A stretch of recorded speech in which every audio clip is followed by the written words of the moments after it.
Bonjour Jérôme Fourquet, vous êtes analyste politique, directeur du département opinion à l'IFOP et votre bouquin, on peut le dire, fait un carton, s'appelle Métamorphose française, état de la France en infographie, en images, publié aux éditions du Seuil. C'est un livre que tout le monde s'arrache. Parce qu'alors, en clair, ce sont des tableaux, des dessins, des explications de ce qui est devenu la France.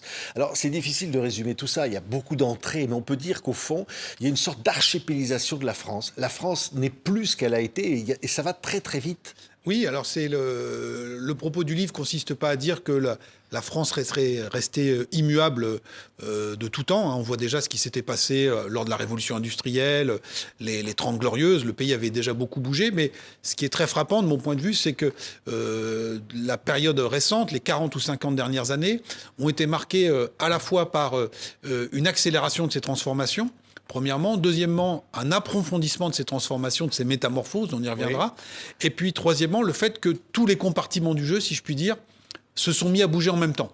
Les structures familiales, l'appartenance politique, les structures économiques, le rapport au corps, etc., etc. Donc, y compris des choses qui étaient restées immuables et totalement figées sur la longue durée. On y reviendra peut-être sur le plan anthropologique. Tout ça s'est mis à bouger comme jamais. Et donc, nous vivons bien encore en France, mais c'est une France métamorphosée qui s'est radicalement transformée en quelques décennies seulement. C'est quoi? En fait, c'est une nouvelle France?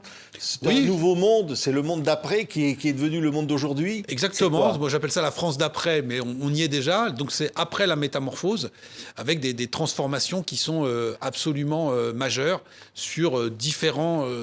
Enfin, quel que soit le pan de la société ou l'étage qu'on va ausculter ou qu'on va regarder, on s'aperçoit que les choses ont bougé de manière massive. Alors, une archipélisation. Vous aviez publié l'Archipel français. C'était votre bouquin qui avait déjà vraiment suscité beaucoup de réactions. C'est quoi l'archipélisation de la France? Alors, l'idée principale, c'est que la société française, historiquement, en tout cas depuis la Révolution, est organisée sur un affrontement, un mode binaire, en fait, entre d'un côté une France catholique, qui votait plutôt à droite, et de l'autre, une France républicaine et laïque qui votait plutôt à gauche. Et tout ça se déclinait territoire par territoire. Il y avait les deux écoles, il y avait les deux bistrots, celui des rouges et celui des blancs. Il y a un grand film de sciences politiques, c'est donc les aventures de Don Camillo et Pépone. Donc ça, c'est l'Italie des années 50 et des débuts des années 60, mais on avait exactement... Donc les catholiques et les communistes. Exactement. Alors, prenons le cas français. Au début des années 60, vous avez, d'après les données d'enquête de l'IFOP, 35% des Français qui allaient à la messe tous les dimanches. Donc c'était cette France catholique, elle était déjà minoritaire. Mais comme on dit à la bourse, à 35%, c'est la minorité de blocage, on ne peut rien faire sans eux. Et de l'autre côté, chez Pépone, Jacques Duclos, à l'élection présidentielle de 1969, fait 20% des voix, 21%. Donc on a en gros 6 Français sur 10 qui sont dans un camp ou dans l'autre. Et ça s'est complètement effondré. Ça s'est effondré. Aujourd'hui, Fabien Roussel, pour le PC, fait 2,5% des voix. Et il doit rester à peu près 3 à 4% de Français qui vont à la messe tous les dimanches. Donc on est passé de 60% au début des années 60 sur cette matrice catho-républicaine à aujourd'hui 5 à 6%. Et donc c'est une des illustrations, une des causes de cette archipélisation. On peut également détailler les choses différemment en regardant ce qui se passe typiquement dans le paysage audiovisuel avec les grands médias de masse qui diffusaient une vision du monde commune. À la fin des années 80, TF1, chaîne leader, affiche plus de 40% d'audience. Et donc on rappelle qu'à l'époque, il n'y a pas de replay. Donc quand vous faites 40% d'audience, c'est que les gens, à la même heure, 4 Français sur 10 regardaient la même chose. Aujourd'hui, TF1 est toujours leader, mais à 18%. Prenez aussi les grands journaux, les news magazines, comme on les appelle, le Nouvel Obs, Le Point, l'Express. Tous ces journaux existent encore, mais ils n'ont plus du tout l'audience et la puissance de feu qu'ils avaient dans les années 80-90. Donc tout ça, c'est archipélisé. Et cette archipélisation, on en trouve des traces, des illustrations, jusqu'à dans les vies intime de nos concitoyens. Il y a un indicateur sur lequel on travaille beaucoup depuis longtemps, c'est l'étude des prénoms qui sont donnés aux enfants qui naissent en France. Et donc en 1945, donc c'est pas si lointain que cela, nous sommes au début du baby-boom, donc il y a beaucoup de naissances en France. Et pour autant, le nombre de prénoms différents observés chaque année tourne à peine autour de 2000 prénoms, garçons et filles confondus. Et ce corpus de prénoms était resté stable sur la longue durée. Aujourd'hui, avec moins de naissances, on a plus de 13 000 prénoms différents enregistrés chaque année en France, c'est-à-dire que les référentiels se sont multipliés. En lien avec l'immigration notamment, mais pas seulement. On a aujourd'hui, par exemple, chaque année, 7 à 8% des enfants qui naissent qui reçoivent un prénom anglo-saxon. Et c'est pas lié à l'immigration britannique ou américaine en France. Et donc on voit comment ce corpus qui était assez homogène, quelles que soient les régions, quelles que soient les classes sociales, eh bien cet éventail s'est complètement élargi. Et vous avez là une autre illustration de l'archipélisation. Oui, par exemple, les prénoms d'origine musulmane. C'était 0% en 1900. Ouais, c'était très très peu c'était 1% après la guerre. C'était 1% à la fin des années 50. Et on est aujourd'hui à plus de 20% de nouveau-nés qui reçoivent un prénom arabo-musulman en France. Donc ça, c'est c'est un autre facteur d'archipélisation, à côté de la dislocation de la vieille matrice catho-républicaine. On a aussi un autre ingrédient exogène qui est le facteur de l'immigration, qui participe lui aussi à l'archipélisation. Mais cette archipélisation, de mon point de vue, ne doit pas se réduire à l'impact ou aux effets de la seule immigration. Oui. C'est un des ingrédients du schéma plus global. Mais vous dites en gros que jusqu'en 1970, la France n'était pas une terre d'immigration. Elle était assez peu. Il y avait eu des vagues d'immigration européenne, polonaise, belge, italienne, espagnole et portugaise. Mais si vous prenez des années 30 aux années 50-60, le pourcentage d'immigrés en France, alors immigré, c'est quelqu'un qui est né étranger à l'étranger et qui vit sur notre sol, mais qui peut avoir ensuite acquis la nationalité française ou non, c'était à peu près 5 à 6%. Aujourd'hui, on est à 11% d'immigrés. Donc quand on nous dit c'est resté stable dans le temps, c'est faux, ça a doublé. D'une part, ça a doublé, d'autre part, les origines de ces immigrés se sont diversifiées et quelque part se sont éloignées aussi. C'est-à-dire qu'il y a le fond culturel européen. Sont plus européens. Sont moins européens qu'ils l'étaient par le passé. Oui, et donc vous dites c'est une France multiculturelle, société multiculturelle qui commence véritablement en 1970 et vous dites qui a bouleversé totalement la société. Vous dites on ne pourra pas revenir en arrière. Alors oui, bien sûr, parce qu'on voit comment la démographie, c'est un peu la science du temps long. C'est un peu comme le diesel, vous voyez, ça met du temps à chauffer, mais une fois que la dynamique est embarquée, on est à ces niveaux-là. Donc j'indiquais le taux de 11% de personnes qui sont immigrées en France, mais si on prend l'indicateur des prénoms, qui permet de tracer, entre guillemets, ou d'évaluer le poids de groupes démographiques, quel que soit leur statut juridique, qu'ils aient la nationalité française ou non, qu'ils soient là depuis 1, 2 ou 3 générations, le marqueur du prénom nous permet, encore une fois, d'avoir une estimation quantitative des populations qui sont issues des immigrations. Parce que quand on dit un prénom arabo-musulman, ça peut être turc, ça peut être le Maghreb, ça peut être une partie de l'Afrique subsaharienne. Et donc quand on fait cette estimation, c'est aujourd'hui 20% de la population qui réside en France, qui donc du coup, à 1, 2 ou 3 générations, est rattachée aux immigrations contemporaines. Et donc là, vous voyez que la physionomie de la société française s'est transformée, c'est aujourd'hui un poids très conséquent. Et illustration de tout cela, on voit comment, depuis une quarantaine d'années, la question de l'immigration revient sans cesse dans le débat national, dans le débat public. Alors actuellement, on débat une énième fois du droit du sang ou du droit du sol. Ou d'une nouvelle loi immigration. Je crois qu'on a plus de 30 lois depuis les années 80. Et donc, on peut y voir un agenda électoral ou politicien de certaines formations politiques, en disant, voilà, il y a une rente électorale. On peut aussi se dire que si tout ça revient sans cesse sur le tapis, c'est aussi qu'il y a un sujet et que tout ça n'est que la conséquence, en fait, de cette transformation démographique qui est en cours. Ça veut dire qu'au fond, la France est en transformation totale. Vous dites au fond, vous avez parlé de l'effondrement à la fois des communistes, catholiques, des christianisations, et derrière, il y a une nouvelle société qui est en train de se créer. Oui, sur de nouveaux référentiels. Alors, tout ça n'est pas complètement nouveau, même si la vitesse et le volume est quand même assez stupéfiant.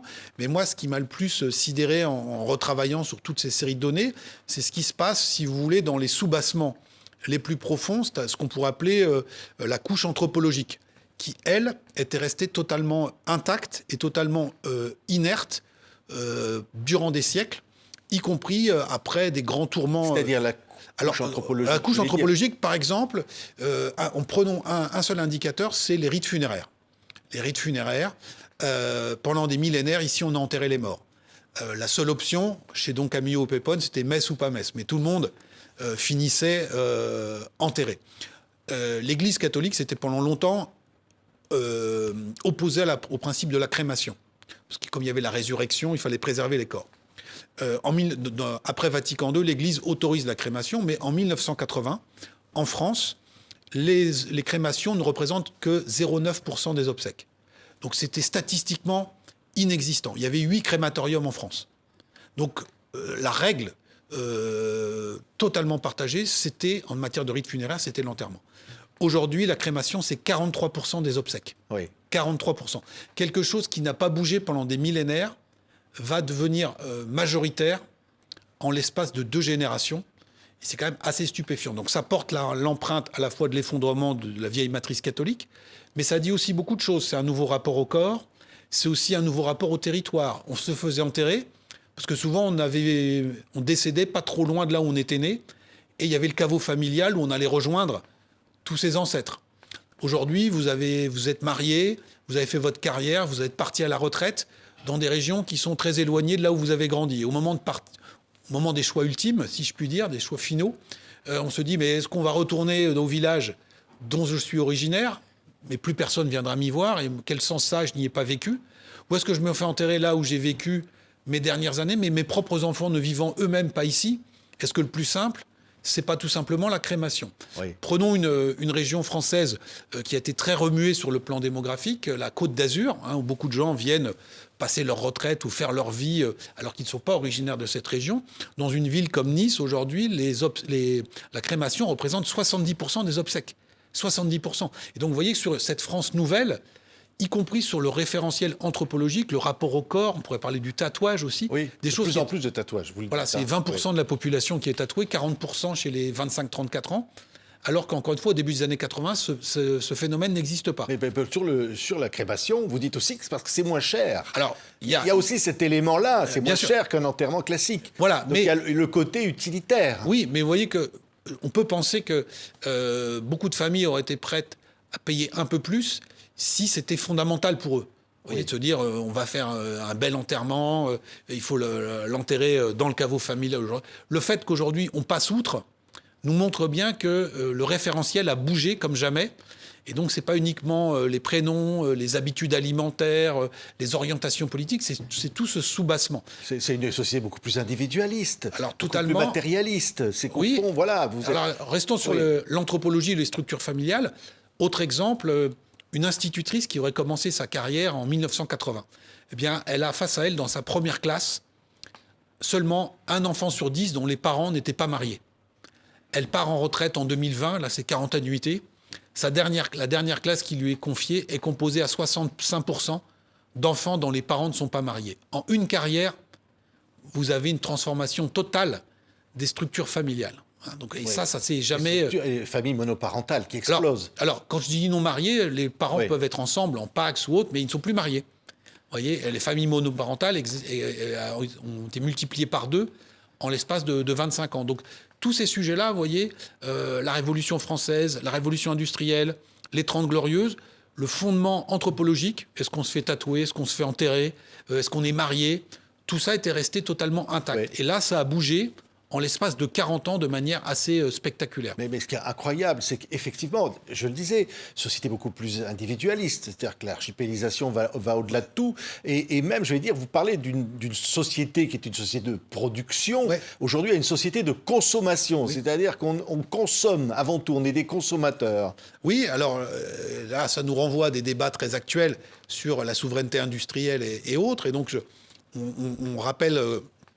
l'ampleur de la désindustrialisation dans le pays. Entre 2008, c'est pas si vieux que ça, 2008 et 2020, on a fermé 940 usines en France, après toutes celles qui avaient fermé dans les années 70, 80 et 90. Et donc aujourd'hui, on est passé dans une société qui est organisée d'abord, ou qui est mue économiquement d'abord par la consommation. Vous voyez qu'à chaque fois que la croissance est en berne, le débat public se polarise sur donner un coup de pouce au pouvoir d'achat parce que c'est le carburant qui va relancer la croissance, parce que nous avons intégré nos élites ont intégré que dans ce nouveau modèle, eh bien, l'activité économique est d'abord tirée par la consommation plus que par la production. tout ça a des effets majeurs sur l'aménagement du territoire, sur nos paysages, avec des endroits, des vieux bassins industriels qui ont été sinistrés.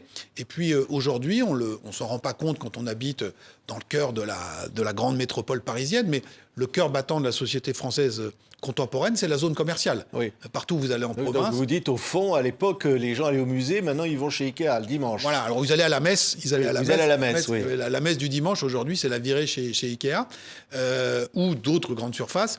70% du commerce continue de s'effectuer dans les zones commerciales. Et donc vous voyez comment on a une dévitalisation des centres-villes avec les petits commerces qui ferment.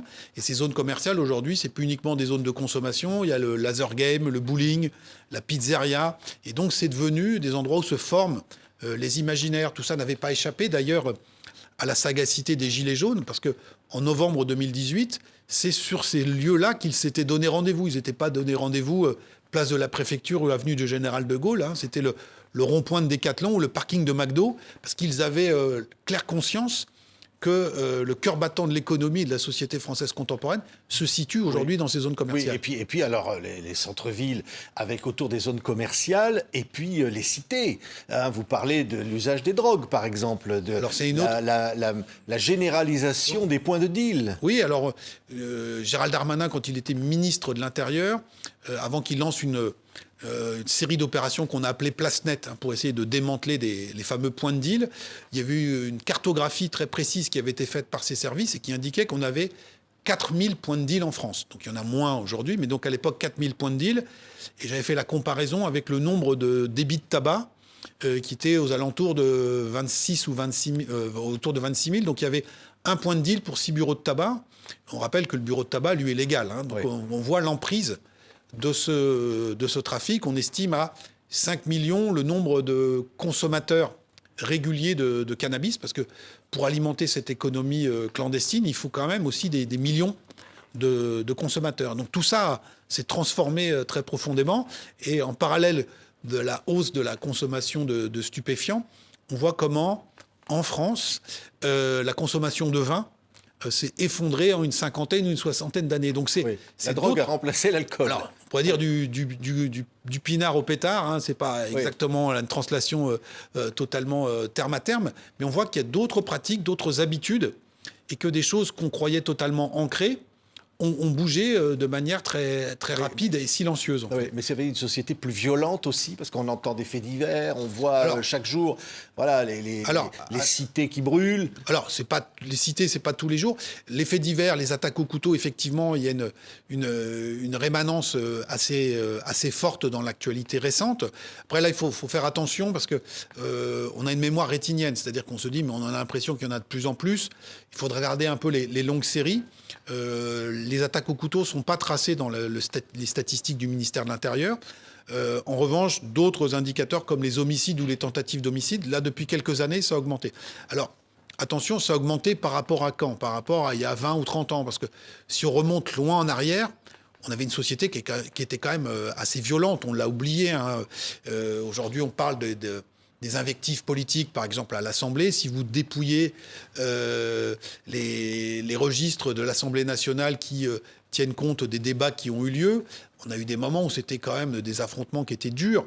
Idem dans la rue, les manifestations dans les années 30, dans les années 40, enfin dans les années 50 ou 60, la confrontation entre les forces de l'ordre et les grévistes était autrement plus violente qu'elle ne l'est aujourd'hui. Sauf qu'on a eu une période d'apaisement, on peut penser, et puis les choses se débrident un petit peu depuis quelques années. Oui, mais alors, explosion du paysage politique, l'élection d'Emmanuel Macron, et là, encore une fois, on a une recomposition comme on n'avait jamais eu. Oui. Et avec, on le voit bien, la montée des extrêmes, l'Assemblée nationale, que vous décriviez d'ailleurs, le climat délétère qui y règne en ce moment, et derrière tout ça, il y a une société anxiogène, ou en tous les cas qui s'affronte, archipélisée, et qui pense qu'il faut tout changer. Alors, je termine le livre par ce chapitre, en ce sens que je considère que le paysage électoral n'est que la représentation politique d'une société, d'un état donné d'une société. Et donc, en fait, nous avons vécu pendant très longtemps sur l'affrontement gauche-droite classique, qui s'adossait sur ce que j'expliquais tout à l'heure, c'est-à-dire une France laïque versus une France catholique. Et l'avatar politique ou électoral, c'était ça. Même si c'était très dégradé à la fin, puisqu'il y avait de moins en moins de gens qui allaient à la messe. Et ce à quoi on assiste depuis l'avènement d'Emmanuel Macron, mais c'est pas que l'avènement d'Emmanuel Macron, c'est l'effondrement des deux grands partis traditionnels. Pour moi, en fait, on peut le lire comme une mise en conformité tardive et brouillonne du paysage électoral avec la réalité profonde du pays, en disant que c'était illusoire de penser que, compte tenu de l'ampleur des transformations que le pays avait connues, on allait continuer pendant longtemps à jouer aux essuie-glaces, un coup à gauche, un coup à droite. Et donc les planètes ont fini par s'aligner en 2017, et l'ensemble de l'édifice s'est effondré, avec une recomposition qui est aujourd'hui non définitive, puisqu'on ne sait pas, bien malin qui peut dire quel sera le paysage électoral en 2027. Mais ce qui est sûr, de mon point de vue, une hypothèse qu'on peut défendre, c'est qu'on ne retournera sans doute pas au statu quo ante, en disant, voilà, il y a eu la parenthèse macroniste qui a duré 10 ans, et puis on est revenu sur le bon gauche-droite, LR, PS. Je pense que cette page est définitivement tournée, mais parce que, encore une fois, le pays a énormément bougé. Oui, les mœurs, c'est un sujet très intéressant. Dans votre introduction, vous vous rappelez l'affaire Gabriel Russier, 1969. Une jeune professeure entreprenant une relation amoureuse avec un lycéen de 17 ans qui va être jugé, condamné pour détournement de mineurs. Quelques mois après le verdict, elle met fin à ses jours. Le président Pompidou en parle dans une conférence de presse et vous dites, des années plus tard, on a une situation où ça ne ferait plus scandale. Ça ne fait plus scandale puisque le président de la République est marié avec une enseignante qu'il avait rencontrée quand il était lui-même mineur. Et donc on voit par ces petits signes l'ampleur de ces transformations et de ces métamorphoses françaises. En 50 ans seulement. Et la sexualité aussi, c'est un chapitre du livre, il faut en parler, c'est important. Voilà. Elle est complètement changée également. Oui, alors en partie. Alors il y a des mouvements qui peuvent paraître contradictoires, c'est-à-dire qu'il y a des pratiques sexuelles qui se sont débridées, on va dire, ou qui sont diversifiées. Et en même temps, comme dirait l'autre, on voit aussi, des études récentes ont montré que la fréquence des rapports sexuels, notamment dans les jeunes générations, a plutôt diminué, du fait notamment de la consommation massive d'écrans.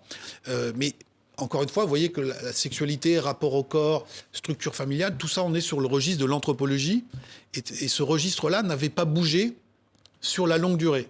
Que les structures économiques se soient transformées, que les croyances politiques également, tout ça, on était habitué, si je puis dire. Mais là, c'est le soubassement anthropologique qui bouge, ce qui nous fait dire, encore une fois, qu'on est dans une période de métamorphose assez spectaculaire. Oui, mais vous avez un chapitre en décrispation sur l'homosexualité globale. Oui. Est-ce que c'est dans tous les corps sociaux la même chose? Non, alors ça va varier selon les îles de l'archipel, mais rappelons...